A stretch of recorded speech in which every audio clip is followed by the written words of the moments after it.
And welcome everyone to this week's episode of Off the Wires, the third edition.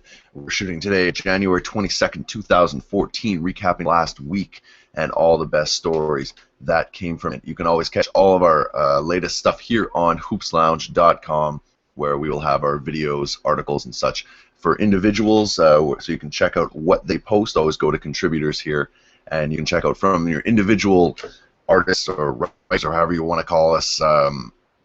We've got some great stuff going all around, and it'll up any second here. But yeah, so all the writers here, check out all their works. Some great stuff coming up here on hoopslounge.com. So jump right into it. First article, Joel Embiid of the Kansas Jayhawks, mentioning that he wants to be the best at his position one day. This is something that we hear a lot of players talk about. I mean, is he actually going to, achieve that potential? Who knows? It's been compared to kind of a young Hakeem Olajuwon, which is pretty daunting if you ask me. But at the same point, he has great feet, great hands, all the characteristics you want for a very, prolific big man. He has the size, and he's putting on a lot of strength. He's already pretty strong, but to be in the NBA as at the center position, you do have to put on quite a bit of weight. So I think he'll be quite successful. He's very much in contention for the #1 pick overall. So we'll see if his motivation and talent will land him near the top at the end of his career. Next article here, Jaden Coe, sorry if I'm mispronouncing this, just a quick little article, having spent the summer with private sessions with Steve Nash has really improved his game, and giving a lot of credit to the former two-time NBA MVP Steve Nash. So a little bit of giving back from the champ, from Captain Canada, and we're seeing some more progression here, and you can check that on theprovince.com. Third article here on cbc.ca, we see a little correlation here between the Raptors winning and losing out on Andrew Wiggins potentially, because as we know, the better record you have, the worse draft position you're probably going to have. So it's kind of an argument saying, is it in their favor to have, such a good record, considering their team needs a bit more star power than they do. Who knows if they have enough right now? I don't really, but the article basically touches on that, so give that a look.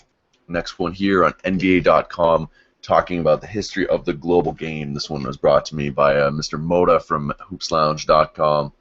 So this shows scores, stories, all sorts of stuff. So this is where you can keep your kind of basketball knowledge up to date. We see here with the New Jersey Nets playing some other team, Phoenix Suns. So this is a great place to kind of learn the history of how the NBA has tried to globalize itself. I know we spoke last week of David Stern and his influence on the game, trying to make it a global sport, and this ties very nicely to that, so you can catch this on NBA.com.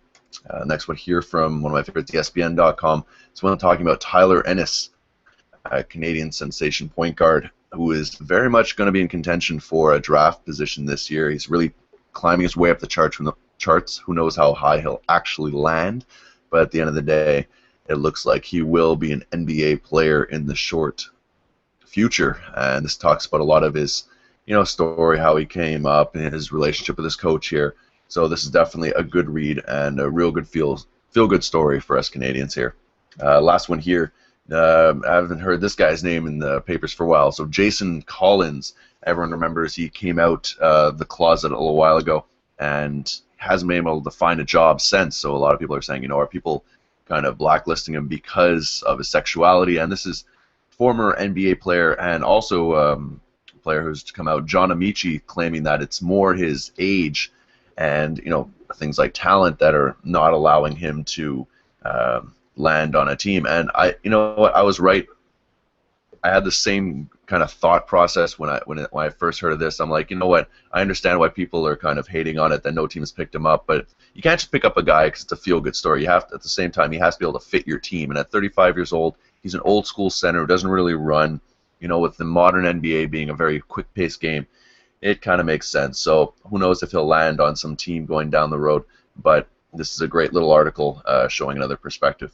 So that's been another episode of Off the Wire. This is our third episode, and I hope you enjoyed it. And you can catch all these articles in the main post. I've put hyperlinks to them, so you can go ahead and read them yourself and let us know what you think. So we'll catch you next time, Off the Wire.